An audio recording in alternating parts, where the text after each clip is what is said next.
This week, the new CEO of Twitter, he's not actually a new CEO, we call him that because it pisses off the left, bought nearly 10% shares in Twitter. Elon Musk, the man of the hour, the champion who could crusade his way into a new dawn of free speech for all of us online. We're very, very much in favor of this move, and we love it because the left is freaking out.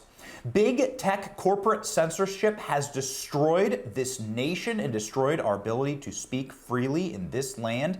It's even landed a number of people in Twitter jail, including, but not limited to, the Babylon Bee, Charlie Kirk, and Alex LaRusso, the man who joins us right now.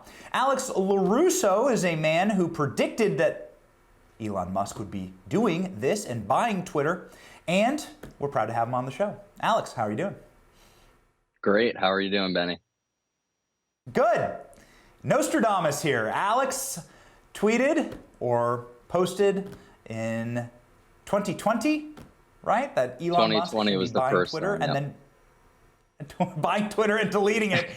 Did you know this? Are you friends with Elon Musk? Can you reveal this on the show now? So I'm not friends with Elon Musk. I'm not sure if I predicted it or may have influenced it. Who knows? I might be giving myself too much credit.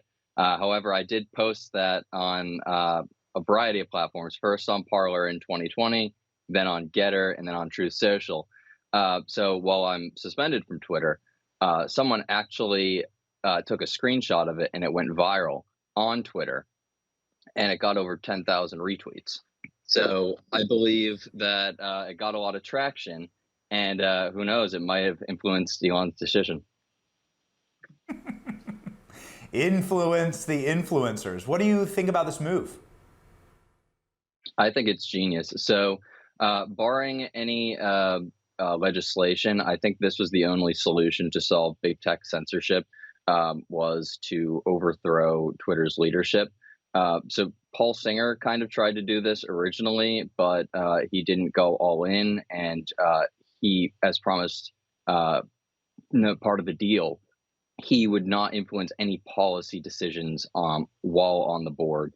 And I believe they had 3 board seats, so they didn't influence any policy, and that was part of the deal they had with Twitter.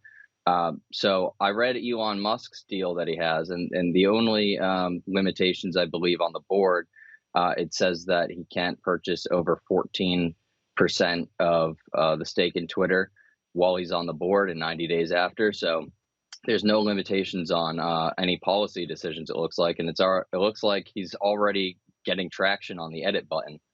So, I mean, that's been a long time coming. So can you rewind the clock before you made your prediction about Elon Musk purchasing a large portion of Twitter, which he has done, and as you said, it seems like the site is already making improvements. Certainly people are running scared, and even people at Twitter are resigning in disgrace and fear. You yourself were a victim of censorship. You yourself were a victim of deplatforming for absolutely no justifiable reason. Many people watching right now would think, well, okay, is this a normal thing? What did you do? Why did this happen? What was it like? Tell people. Yeah, so my experience, and I'm not alone in this, I got an email stating that I was suspended for violating Twitter's rules, which they have many of, and it was very vague. And I was given the option to appeal. I tried to appeal, and they said, no, after review, we found that you violated our rules and didn't go any further. And I think that's one of the issues that Elon should take on as well, is when people are suspended or any action is taken against them, I think they should be told exactly what they did wrong. And I think the policies should be cleaned up a lot. So in the sense of banning someone, I think permanent suspension should only be limited to people that break the law or use the service for bad. And I know that's open to determination of what bad actually is, but you can tell if a user is using the platform for ill intent and trying to be a troll or like scamming people. But I only posted news and political content, and the last tweet I made was a meme, of Joe Biden and Xi Jinping saying that he was supporting him for president. So I assumed that got me suspended. They said that that was not true, but that was the last thing I posted 20 minutes before I was suspended. So yeah, they should definitely iron out their policies more. You do social media publishing for a living, Alex. Have you ever met a conservative that works at Twitter? So I haven't met one personally. I did come across one online, and then it turns out he left the company because I saw an article about it. Like it was him with a "Make America Great Again" hat on election day at Twitter. And I actually talked to him a bit like around the time I was suspended. He's like, "Yeah, I left Twitter a couple months ago." So I don't think it's a welcoming environment for conservatives. So it might have been one of the reasons he got out. Twitter does serve as the de facto town square, and it does seem as though if it's completely taken over by activist leftists, that it's going to become a very poisonous place, a very biased, discriminatory place, ideologically. Do you think that Elon Musk has any chance of saving this? We have 1 minute. Yeah, so I think like you've seen some people threatening to quit.